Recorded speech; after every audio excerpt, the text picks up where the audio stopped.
miasa atanteraka ny asan'Andriamanitra ao anatintsika isika.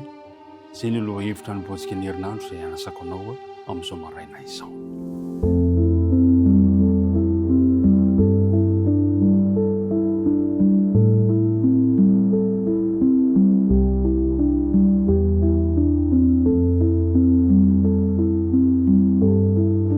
Fa le miaraba antsika tsirairay avy noho ny fitantanan'ny tompo antsika ka natrara antsika izao maraina izao.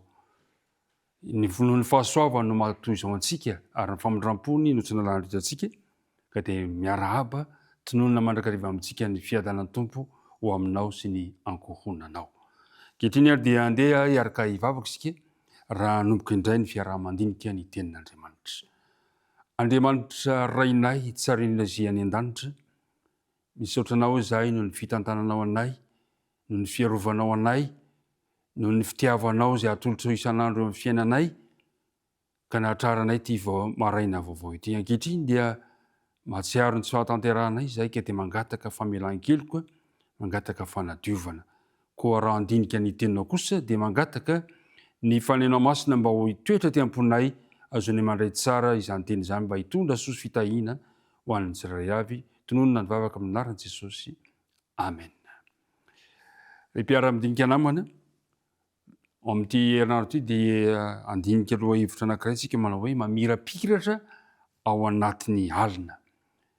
Mbola ao anatin'ny bokin'ny Filipiana sy Kolosiana ihany tsika no diniantsika ao anatin'izany rehetrarehetra izany. Ka ny andinina atao tadidina toy ny mazatra dia amin'ny Filipiana toko faharoa ka ny andininy fahaefatra ambin'ny folo sy fahadimy ambin'ny folo, somary lavalava izy io dia izahantsika ihany ny mandeha tsikelikely. Izao no voalazan'ilay teny: ataovy ny zavatra rehetra amin'ny tsy fimonomonona sy tsy fisalasalana, mba ho tsy manatsiny sady tsy misy fitaka ianareo dia zanak'Andriamanitra tsy manana dily amin'ny firenena meloka sy maditra, izay isehoanareo tahaka ny fanazavana eo amin'izao tontolo izao. Izahantsika avela isan'andro zany dia mba tadidy hatrany hatrany izy. Ry mpiara-midinika namana, tamin'ny herinandro isika dia nahita fa nampiseho an' Jesosy ilay ohatra tonga lafatra ny amin'ny fanitry ny tena sy ny fankatoavana sitrapon'Andriamanitra i Paoly. Fa androany kosa amin'ny herinandro ity dia nitodika indray izy amin'ireo Filipiana ka namafisiny Paoly ny tokony hankatoavana izy ireo ny tompo rehefa avy nandray ny filazantsara izy, ka anekeny izy ireo an' Jesosy, mba handolihany izy ireo am' Jesosy ho voninahitr'Andriamanitra izany. Rehefa avy naneho izany oam-piainana izany tokoa, naneho ny oam-piainan'i Kristy sy nazo fijaliana ho toy ny lalam-pamonjeny Paoly dia araka tengotry hoe lasa nifantoka indray inona ary no tokony atao ankehitriny. Izao voalaza ao amin'ny bokin'ny Filipiana toko faharoa ka ny andininy faharoa ambin'ny folo sy fahatelo ambin'ny folo. Izy hoe koa amin'izany, le koa zany dia mampitoy an'ilay zavatra lazain'ny Paoly teo aloha ny am' Jesosy, ny fanirian-tenany, dia tohizany amin'izay inona ary no ataontsika koa amin'izany ry malalako. Tahaka nanekenareo mandrakariva tsy fony teo aminareo ihany aho, fa ankehitriny dia bebe kokoa aza raha tsy teo aho, miasa mitahotra sy niovotra atanteraka ny famonjena anareo. Fa Andriamanitra no miasa ao anatinareo na ny fikasana na ny fanaovana tanteraka ny sitrapony. Miasa atanteraka ny famonjena anareo. Ahoana izany no anazavantsika ny fifandraisany ny finoana sy ny asa ao anatin'izany andininy soratra masina no lazain'ny Paoly izany. Le hoe tahotra sy niovotra aloha, andeha ho jerevantsika hoe miasa amin'ny tahotra sy niovotra. Io teny hoe tahotra sy niovotra io ry mpiara-midinika namana dia teny fampiasana mandrakariva izay mitovy amin'ny hoe fanimpona an'Andriamanitra. Zao mantsiny voalaza amin'ny bokon'ny Salamo faharoa ka ny andininy varaky ambin'ny folo, dia zao ny fanambaran'ny tenin'Andriamanitra amin'ny Salamo faharoa ka ny andininy varaky ambin'ny folo manao hoe: manompo an' Jehova amin'ny fahatahorana ary mifalia amin'ny fangovitana. Manompo an' Jehova amin'ny fahatahorana ary mifalia amin'ny fangovitana. Ao amin'ireo andininy anankiroa izay nampiasain'ny Paoly ireo dia tsy manana filazantsara hafa ankoatra izay efa nosorohitany sy ny torintany Roma ny apôstôly Paoly. Azo antoka izany fa mifanaraka amin'ny filazantsara amin'ny fanamarinana amin'ny finoana izay notoroin'ny Paoly tany Filipi, izany andiny soratra masina izany. Kanefa tena zava-dehibe ho antsika tokoa ny mandinika izay lazain'ny Baiboly mombany amin'ny hoe ny famonjena. Ohatra miteny Paoly manao hoe miasa mafy vao vonjena ianareo. Inona ary ilay asa izay isianao tanterahana ary inona ilay famonjena?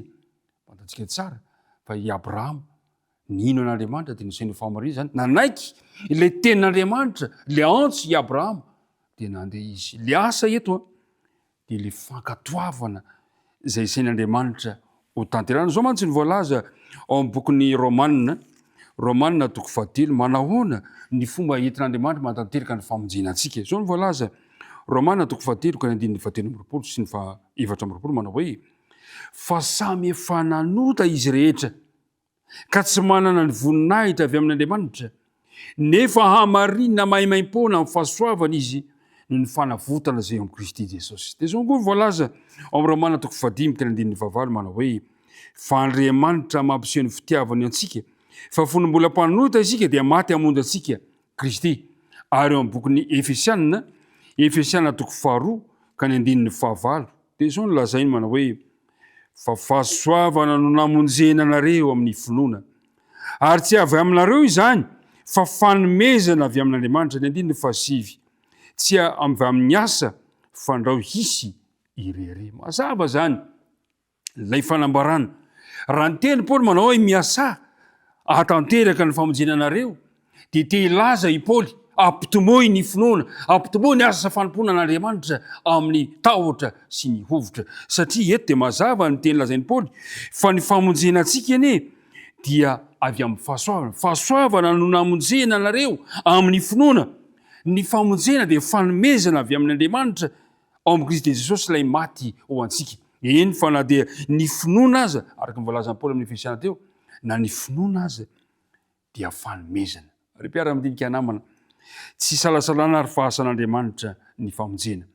Ary tsy misy fahamendrena avy amintsika na dia kely akory aza, fa tena fanomezana omen'Andriamanitra antsika ny famonjena antsika tsirairay avy. Tsy mahavondy antsika ny asantsika, ny asan'ny tenantsika manokana.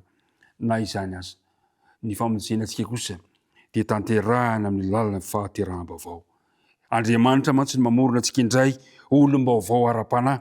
Andriamanitra no miasa ao anatsika amin'ny alalan'ny fanahiny, amin'ny alalan'ny izany fanahy izany, amin'ilay hery avy any aminy, manome hery antsika mba ahafahantsika manao ny sitrapon'Andriamanitra. Ka ilay teny hoe miasa tanteraka ny famonjena antsika amin'ny tahotra sy ny hovitra amin'ny Filipiana toko 2 ka ny andininy 11 dia zao ny lazany azy hoe manondro ny fahatsapako, ny fahatsapanao, ny fanatrehan'Andriamanitra ary ilayntsika ny mankatò azy. Ny mpiara-midinika namana, androany dia tiako nilaza aminao fa tsy avy amintsika ny famonjena. Ilay hoe miasa dia hoe manompo an'Andriamanitra amin'ny tahotra sy ny hovitra. Ilay asa tiana ataontsika eto zany dia zao hoe ny fankatoavantsika ilay antson'Andriamanitra. Andriamanitra no mitarika antsika. Andriamanitra no mahatanteraka ny asa ao anatsika tsirairay avy. Andriamanitra no manome ny famonjena, fanomezana mahimaimpona omen'Andriamanitra antsika ny famonjena. Fa ny anjarako, ny anjaranao dia izao izy hoe miasa amin'ny tahotra sy ny hovitra ahatanteraka ny famonjena anareo. Fa Andriamanitra no miasa ao anatinareo na ny fikasana ny fanaovana ahatanteraka ny sitrapono. Ny mpiara-midinika namana, avelao androany hiasa ao anatiko, ao anatinao Andriamanitra amin'ny alalan'ny fanahiny ka ahatonga ny famonjena ho tanteraka eo amintsika tsirairay avy. Ny tompony hombanao sy ny ankohonanao. Andeha hivavaka isika. Andriamanitra rainay eo, misaotranao izahay noho ny fanomezana atolotra ao anay dia ny famonjena, fanomezana mahimaimpona, tsy avy aminay, tsy ezaky ny tenanay, fa izay dia samy mpanota tsy mendrika anatrehanao, fa noho ny fahasoavanao dia vonjena mahimaimpona izahay. Ko ankehitriny ary dia ampitombonay ny fanompona, ampitombonay ny asa fankatoavana, ampitombonay ny fiarahana aminao. Dia mitahianay amin'ity tontolo andro ity. Tonononay ny vavaka amin'ny anaran'i Jesosy. Amen.